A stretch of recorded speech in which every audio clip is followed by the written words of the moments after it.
A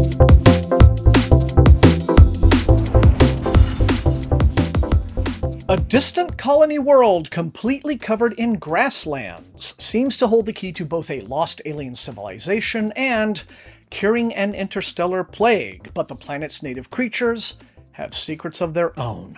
Sheri S. Tepper's Hugo-nominated Grass is the book I'm reviewing on this episode of SFF180 Retro, where I talk about older SF novels that might miss your radar but are still worth seeking out. Hello again, everyone. Thomas here, your host as always.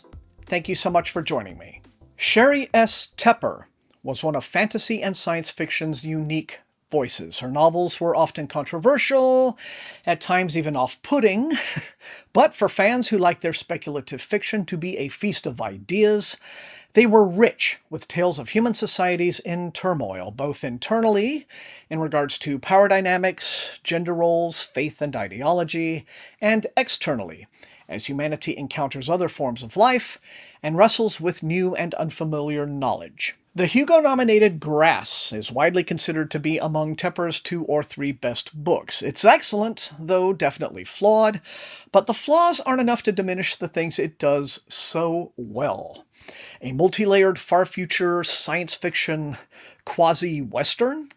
It's the story of a frontier planet where the fragile interactions between settlers and natives are spiraling towards chaos.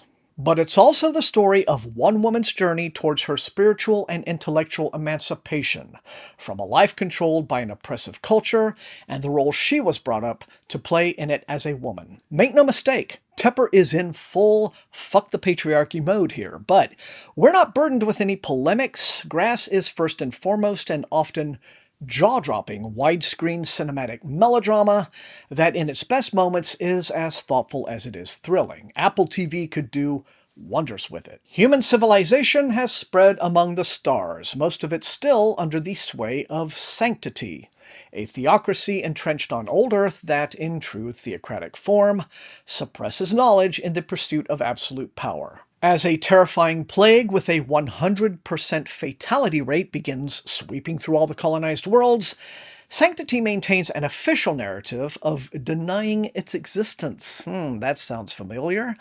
But Sanctity's own leader, the hierarch Carlos, is dying of it. Secretly, the church dispatches an emissary, Rodrigo Herrera, an old Catholic who happens to be the hierarch's nephew, to the one world where it seems the plague is incapable of spreading, and that world is known as Grass. Grass, the novel, has drawn numerous comparisons to Dune, mainly for its premise of a world defined by a single ecosystem being the only source of something indispensable to humanity's survival.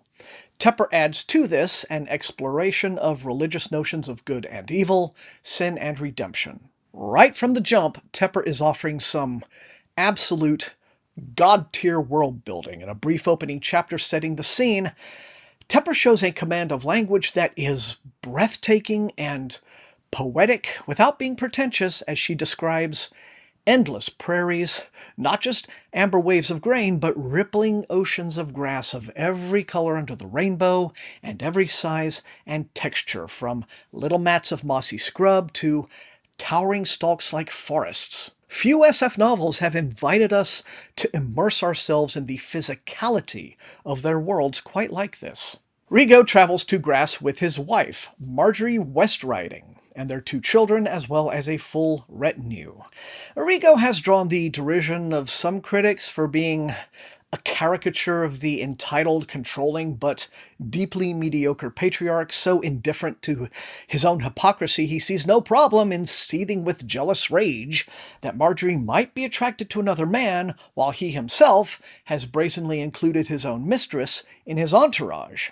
And I suppose I'd agree if recent years hadn't repeatedly proven that powerful, arrogant men who suck at everything except sucking are a dime a dozen. But it's Marjorie who's the story's heroine, and it is mostly through her viewpoint that we see events unfold. Rigo and Marjorie have been chosen as emissaries to Grass because Marjorie is a world champion equestrian, and among the human colonists on the planet are a group of self-styled aristocratic families who think of themselves like the landed gentry of Earth's past.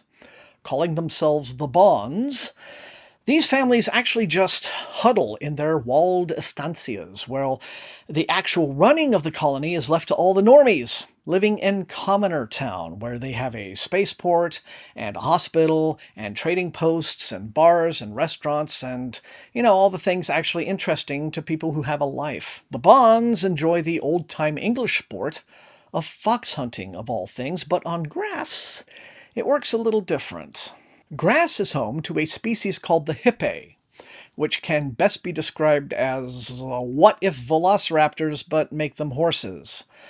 The Bonds ride the hippie, who just turn up at the estancias on their own, in a hunt through the grasslands for massive, telepathic, invisible, tree-dwelling creatures called foxen.